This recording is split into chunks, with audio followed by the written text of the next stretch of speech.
அருமை பெரியோர்களே, அன்பிற்கினிய தாய்மார்களே,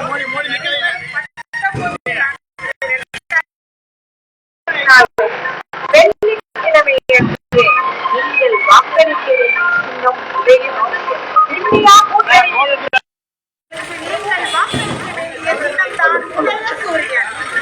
மறந்து விடாதீர்கள்.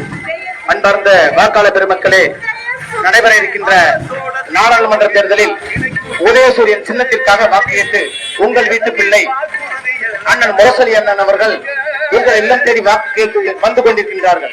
உங்களது பொன்னான வாக்குகளை உதயசூரியன் பாருங்கள் பாருங்கள் என்று உங்கள் வேட்பாளர் உங்கள் வீட்டு பிள்ளை அண்ணன் முரசொலி அவர்கள் வாக்கு கேட்டு உங்கள் இல்லம் தேடி வந்து கொண்டிருக்கின்றார்கள். அன்பார்ந்த வாக்காளர் பெருமக்களே, அருமை தாய்மார்களே, நாடாளுமன்ற தேர்தலில் இந்திய கூட்டணி வேட்பாளராக திராவிட முன்னேற்ற கழகத்தை சார்ந்த அன்பு அண்ணன் முரசொலி அவர்கள் வாக்கு கேட்டு உங்கள்